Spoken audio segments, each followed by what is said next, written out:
সম্মানিত সুধী, আসসালামু আলাইকুম রহমতুল্লাহ বারাকাতু। যারা আজকে আমার এই ভিডিওটি দেখছেন, আমি সকলকে আন্তরিক শুভেচ্ছা এবং অভিনন্দন জানাচ্ছি। দয়া করে ভিডিওটি কাটবেন না এবং না টেনে সুন্দরভাবে দেখার জন্য আমি অনুরোধ করছি। আজকের এই ভিডিওটি অত্যন্ত একটি গুরুত্বপূর্ণ ভিডিও। গত 5ই আগস্ট সাবেক প্রধানমন্ত্রী শেখ হাসিনা এই দেশ থেকে চলে যাওয়ার পরপরই ভারত এবং বাংলাদেশের মধ্যে যেভাবে অঘোষিত একটি যুদ্ধ চলছে, এই ধারাবাহিকতা আমরা প্রতিদিন কোনো না কোনো মিডিয়াতে এবং ভারতীয় মিডিয়াতে বিশেষ করে আমরা দেখতে পাচ্ছি। ভারতীয় মিডিয়াগুলো আমাদের এই বাংলাদেশ সম্পর্কে যেভাবে অপপ্রচার চালাচ্ছে, এই অপপ্রচারটি নিয়ে আসলে অত্যন্ত ন্যাক্কারজনক একটি বিষয়। যে বিষয়টি এই শুধুমাত্র আমাদের যেই সব বিষয়গুলো বাংলাদেশে না ঘটে সেগুলোকে নিয়েও তারা মিথ্যে অপপ্রচার চালাচ্ছে দীর্ঘদিন যাবৎ। গত অর্থাৎ ডিসেম্বরের 1 ডিসেম্বর বিজেপি নেতা শুভেন্দ্র বলেছেন, বাংলাদেশকে আমরা একটি অচল দেশ হিসেবে আখ্যায়িত করব। আমরা কখনোই বাংলাদেশকে আর কখনোই চিনি, তেল এবং পেঁয়াজ আমরা তাদের কাছে রপ্তানি করব না, অর্থাৎ বাংলাদেশ আর কখনোই ভারত থেকে আমদানি করতে পারবে না। এই বিষয়টা তারা একেবারে জোর গলায় বলেছে, আপনারা হয়তো দেখেছেন। কিন্তু আমাদের এই অন্তর্বর্তীকালীন সরকারের প্রধান উপদেষ্টা ডক্টর ইউনূস সাহেব অত্যন্ত চমৎকার একটি কাজ করেছেন। যে কাজটি আপনারা অনেকেই মনে করেন যে এই অন্তর্বর্তীকালীন সরকারের প্রধান ডক্টর ইউনূস হয়তো রাজনীতিতে একেবারে কাঁচা খেলোয়াড়, আসলে কাঁচা নয়। তিনি যে বিষয়টাকে নিয়ে কাজ করছেন সেটা হচ্ছে তিনি ধীরে ধীরে সংস্কার করতে চেয়েছিলেন। কিন্তু আসলে আমরা তো বাঙালির রক্ত, আমরা এই আপনার মনে করেন যে যত দ্রুত পারি আমরা চেষ্টা করি যাতে আমাদের জিনিসটাই আমাদের আদায় হোক, আমাদের দাবিটা। আসলে ডক্টর ইউনূস এই ভারতের যেভাবে তারা নেতারা আমাদের বাংলাদেশকে নিরুৎসাহিত করেছে এবং এই বাংলাদেশকে হ্যায় প্রতিপন্ন করেছে, যে তারা মনে করেছে যে ভারতীয় কোনো পণ্য যদি বাংলাদেশে না আসে তাহলে বাংলাদেশিরা হয়তো না খেয়ে মরবে। আসলে কিন্তু ঘটনাটা তা নয়। আপনারা জানেন যে আর 2 মাস পরে আমাদের মাহে রমজান। এই রমজানে আমাদের বাংলাদেশের যে চিনির চাহিদা প্রচুর পরিমাণে বেড়ে যায়। এই চাহিদাকে সামনে রেখে ডক্টর ইউনূস 13,000 মেট্রিক টনের মতো, অর্থাৎ 25,000 মেট্রিক টন, 25,000 মেট্রিক টন চিনি তিনি বাংলাদেশে আমদানি করেছেন। হয়তো আগামী 2 সপ্তাহ কিংবা 3 সপ্তাহ কিংবা 4 সপ্তাহ, অর্থাৎ 1 মাসের ভেতরে, আগামী মাসেই ইনশাল্লাহ জানুয়ারির প্রথম সপ্তাহেই আপনার মনে করুন যে এই চিনিগুলো বাংলাদেশে বন্দরে এসে থামবে। তো আসলে ভারত আসলে গরুর মুদ খেয়ে অভ্যাস যাদের, তাদের ব্রেন কতটা শার্প হবে সেটা আপনারা সবাই জানেন। তাদের যে চিন্তা চেতনাগুলো যদি আপনারা একটু খেয়াল করেন, আমি আপনাকে ধরিয়ে দিচ্ছি বিষয়টা। দেখেন, বর্তমানে রাশিয়া এবং আমেরিকার মধ্যে তুমুল যুদ্ধ চলছে তাদের মধ্যে। কিন্তু তাদের যে বাণিজ্য বিভাগটা, যেখানে তাদের আমদানি রপ্তানির বিষয়টা রয়েছে, যারা এই আপনার যে ব্যবসা প্রতিষ্ঠানগুলো রয়েছে রাশিয়া এবং আমেরিকার মধ্যে, সেটা কিন্তু বন্ধ হয়নি। তারা কিন্তু বন্ধ করতেও চায়নি, এই ব্যাপারে কোনো প্রশ্নই করেনি, কোনো কথাই বলিনি। কারণ একটি দেশ যখন আমি আমার বাংলাদেশ সম্পর্কে একটু বলি। আমাদের বাংলাদেশে যে গার্মেন্টস শিল্পটা রয়েছে, আমরা যদি এখন আমেরিকাকে বলি তোমাদেরকে আমরা সোয়েটার দেব না, এর চেয়ে বোকা কিন্তু আমরা আর হব না। তার কারণ হচ্ছে, আমরা যদি তাদেরকে সোয়েটার নাও দেই, তারপরেও কিন্তু তারা পৃথিবীর কোনো না কোনো দেশ থেকে তারা আমদানি করতে পারবে। তার কারণ হচ্ছে, একটি দেশ কখনো আরেকটি দেশের উপরে হয়তো বা নির্ভরশীল থাকে কিছুটা মুহূর্ত, কিন্তু চিরকালের জন্য নির্ভরশীল নয়। কারণ কোনো না কোনো দেশ অবশ্যই এগিয়ে আসে তাদেরকে সাহায্য করার জন্য।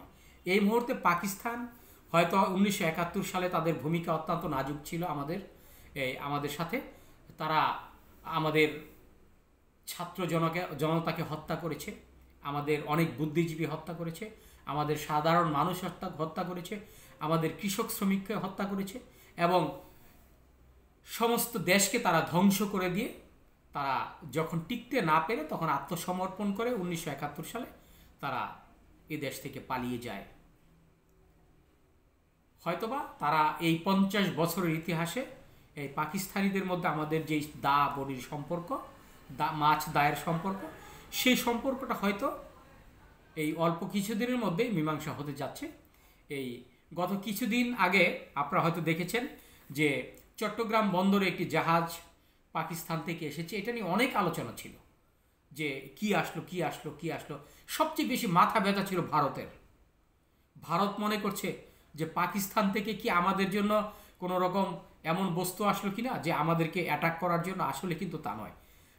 ভারত যখন আমাদেরকে কোনো কিছু থেকে নিরুৎসাহিত করবে, আমরা তো তখন আর বসে থাকতে পারি না। আমরা অবশ্যই কোনো না কোনো ব্যবস্থা করব। আর আমাদের যারা অন্তর্বর্তীকালীন বর্তমান সরকার রয়েছেন কিংবা ভবিষ্যতে কোনো সরকার যখন আসবেন, যদি ভারতের সাথে সুসম্পর্কটা আমাদের নাই থাকে, তাহলে অবশ্যই কোনো না কোনোভাবে আমরা অন্য কোনো দেশ থেকে আমদানি করব। এটাই কিন্তু স্বাভাবিক। আপনারা জানেন আমি যেই কথাটা বলতে চেয়েছিলাম, রাশিয়া এবং আমেরিকার মধ্যে যে যুদ্ধ, তারপরেও তাদের আমদানি রপ্তানি বন্ধ হয়নি এক দেশ আরেক দেশের সাথে। আরেক দিক দিয়ে দেখলে চীন এবং আমেরিকা দুইজনে কিন্তু চরম শত্রু।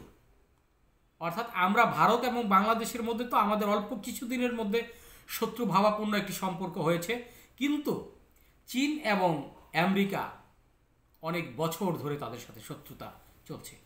কিন্তু তারপরও চীন এবং আমেরিকার সাথে যে বাণিজ্যিক সম্পর্কটা রয়েছে, এই সম্পর্কটা কিন্তু বিশাল একটি ব্যাপার। তার কারণ হচ্ছে তারা জানে আমরা যদি একটি পণ্য উৎপাদন করি, সেই উৎপাদন করব কার জন্য? আমরা কি মাটিতে ফেলে দেওয়ার জন্য করব, না পানিতে ফেলে দেওয়ার জন্য, না পুড়িয়ে দেওয়ার জন্য? আমরা এই জিনিসটা উৎপাদন করব। আমরা উৎপাদন করব কোনো না কোনো দেশে এটাকে রপ্তানি করার জন্য। আমরা সেই দেশ থেকে বৈদেশিক মুদ্রা অর্জন করে আমাদের দেশকে আমরা স্বাবলম্বী করব। আমাদের দেশের যে রিজার্ভ আছে আমরা সেটাকে অটুট রাখবো। কিন্তু ভারত সেই স্বামী স্ত্রীর মতো কথায় কথায় তালাক দিয়ে দেব, তোমাদের সাথে আমাদের চলবে না, তোমাদের সাথে আমাদের আমদানি রপ্তানি বন্ধ করে দেব, বাংলাদেশকে না খাইয়ে রাখবো। আসলে ভারত এমন একটি দেশ, যেই দেশে ভগবান হলো কয়েক হাজার। আমি শুনেছি 30 লক্ষ নাকি হিন্দুদের ভগবান আছে। আসলে ভাই আমি বলবো যে ভারতের 30 লক্ষ ভগবান আসলে কে কি কোন দিক থেকে তাদের সাহায্য করে জানি না, কিন্তু আমাদের ভগবান একটাই, আল্লাহ ওয়াহিদুন, আল্লাহ খালিকুন, আল্লাহ মালিকুন। তিনি সর্বসর্বা, আল্লাহ এক এবং অদ্বিতীয়। তিনি আমাদের সৃষ্টিকর্তা, তিনি আমাদের রিজিকদাতা, তিনি আমাদের সর্বময় ক্ষমতার মালিক আল্লাহ তাআলা। অতএব আমরা ভারতের মতো 30 লক্ষ দেবতার পূজাও করি না। আমরা ভারতের মতো আমাদের মুখ দুটি নেই যে আমরা আজকে একটা বলবো কালকে একটা বলবো। আমরা তাদের সাথে শত্রু ভাবাপূর্ণ সম্পর্ক কখনোই চাই না। এবং ভারতকে আমরা চিরকাল যেমন দেখে এসেছি ঠিক তেমনই আছে। তাদের সাথে সম্পর্ক ভালো থাকলেও যেমন আমাদের কোনো লাভ নেই, খারাপ থাকলেও আমাদের লাভ নেই। আর যেসব চিন্তা ভাবনা ভারত করে বাংলাদেশকে উড়িয়ে দিবে, এটা করবে ওটা করবে, আসলে ভারত এখনো এই দুধের শিশুর মতো আছে। ডক্টর ইউনূস ক্ষমতা আসার পর কিন্তু সেভেন সিস্টার সম্পর্কে আলোচনা করেছে। তাদের যদি 7 সিস্টার উত্তেজিত হয়ে যায়, তাহলে তারা কোন দেশে পালিয়ে যাবে সেটা চিন্তা ভাবনা করতে পারে না। ভারতকে অশান্ত করার জন্য বাংলাদেশ একলাই যথেষ্ট।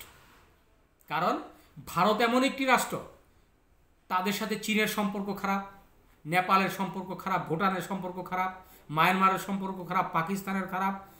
এই মাঝখানে পড়ে এই পাটা আর পুতার ঘষাঘষিতে ভারতের কিন্তু দফা রফা শেষ হয়ে যাবে। আপনারা জানেন এই বিষয়টি। যাই হোক, আমরা মূল আলোচনায় আসছি, যেটা ভারত এখন আমাদেরকে কথায় কথায় পেঁয়াজ দিবে না, রসুন দিবে না, তেল দিবে না, মরিচ দিবে না, হলুদ দিবে না।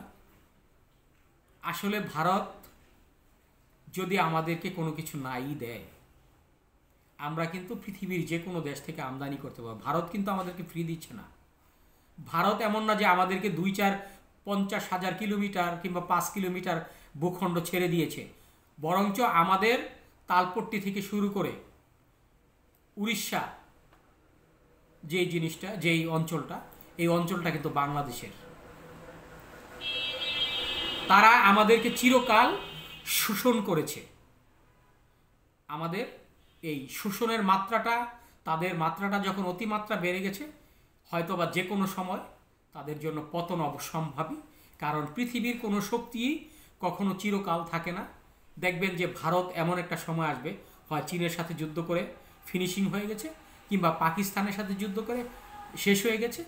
এই বিষয়গুলো কিন্তু ভারতকে চিন্তা করে চলতে হবে। ভারত এই জিনিসটা কেন বুঝতে পারছে না যে আসলে আমরা ভারতকে বোঝানোর মতো কিছু নেই। কারণ যারা 30 লক্ষ দেবতার পূজারী,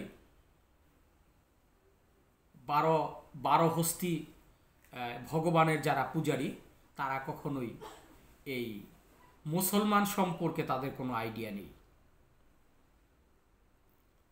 আমরা মুসলমান এমন একটা জাতি, পৃথিবীর ইতিহাসে ইসলামের জয় সব সময় হয়েছে, কিন্তু কোনো বিধর্মীর জয় কখনোই হয়নি, আর সেটা হবেও না।